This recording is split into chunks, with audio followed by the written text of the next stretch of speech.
everyone, welcome to another Brain Dojo podcast. Now, I wanted to speak to you today about outsourcing your thoughts. So, what do I mean by outsourcing your thoughts?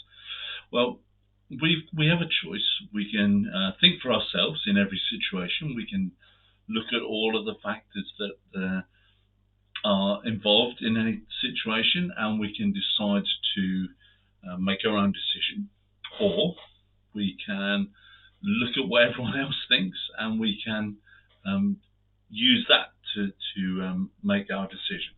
Now, let's look at this as we grow up. So let's start as a child. Well, when we're babies, when we're tiny infants, we don't really have any choice. We can't decide anything for ourselves. We know nothing. We have no experience with which to make decisions or form opinions, and we don't even know what opinions are. We just don't have any concept of having an opinion or having any idea how to make one, and that makes perfect sense. Obviously, the next stage is being a child, a small child. Well, you're starting to gain some experience. You're starting to see how the world works. You're starting to see patterns. You're starting to see how other people around you behave and these type of things. And you're starting to have the capability to make decisions for yourself. And it's at this stage, really, where I believe we start to develop a pattern. Now, do we start to make decisions for ourselves? Do we think for ourselves, or do we go with the majority? And the classic playground thing is, if a group of kids are being unkind to another kid, are you the sort of person who joins in with the group because you want to feel like, I'm part of the group, I fit right in here? Or are you likely to make a stand and go with the person who's being ridiculed or made fun of? Or are you neutral? Are you somewhere in between? And I'm not saying there's anything wrong or right or good or bad about any of those things, but it does, I believe, say that that's where we start to decide whether to make our own decisions or to adopt other people's, whether we outsource our opinions and our thoughts. So then we become youths. We grow up a little bit, we become youths, we're teenagers. And you have the classic teenage thing of rebelling against your parents a little bit and wanting to think differently to them. Well, that's great, because that's a learning process. And I've had two boys. I know that time, that period of parenthood, can be challenging, but it's okay. You get through it, because if you can look at it and say that it's part of the normal process, part of those children wanting to break free, to have their own thoughts, that's good. And sometimes, I can remember thinking this myself.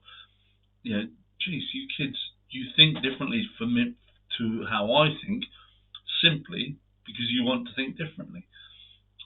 And then I think, well, actually, that's not a bad way to experiment and to see how things can develop. Because breaking away is essential at some point. Not essential, a good idea at some point. All right, so then eventually we become adults, and as I'm sure you can tell by what I've said already, a lot of our processes are formed. How we make decisions, how we think about things. Do we really consider the opinions of others? Do we really think that we want to be part of the herd, the tribe, the crew, or are we happy to think for ourselves? And this is the thing that I was going to say bothers me. Does it bother me? Well, not really. It doesn't really bother me. It concerns me a little bit, because I think how much better things could be for everyone if everyone didn't outsource their thoughts. And I think there are a large majority of people who really are quite happy to outsource all their thinking to news, colleagues, family members, the media generally, not just news media, but the media generally, or even entertainment. How many people do you know that think a certain way or think something must be true because an entertainer, a film star, a pop star, someone famous thinks that way? And of course, the media and advertisers know this because they use these well-known people to promote their products to try and influence us to buy them and whatever. And I think that's less sinister than those people trying to influence us in other ways. To buy a product is one thing, but to try to influence the way people think and conduct their lives is quite, I think it's quite, not quite sinister really. Anyway, the whole purpose of this little podcast, vlogcast, whatever you want to call it, the whole purpose of this is to get you to have a look at yourself and say, do I outsource my thoughts? Is all my thinking done by other people? Do I look at any situation where I need to have an opinion, where I would like to have an opinion, and do I just adopt the opinion of somebody else? Even, I think some of us even adopt an opinion of something. How do I explain this? Adopt an opinion that we think somebody else would have. Let's say you've got a good friend and you hang out with them quite a lot and you talk about things, you talk about lots of subjects, and something comes up on a subject that you may have spoken about in the past, and you think, let's call him Fred, for instance. Oh, Fred would think this about this, because I've heard what he says about these sorts of things. Yeah, okay, well, I'll have Fred's opinion because, yeah, that seems to work, and Fred and I will stay tight then. Are you doing that? And again, I'm not telling you it's wrong, I'm not saying it's a bad thing, but thinking for yourself will give you more freedom. Thinking for yourself will allow you to be yourself. Thinking for yourself will allow you to not necessarily be a reflection of the people you hang out with. There's a really good expression that floats around that says we become the average of the 5 people we spend the most time with. Well, I think that's true in a lot of cases. I do my very best to make sure that I'm not.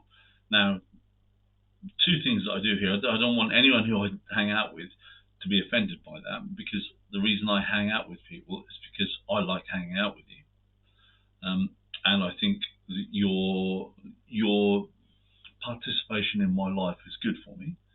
So that's a good thing. If we hang out together, then you know that. And secondly, I don't want to be influenced by other people.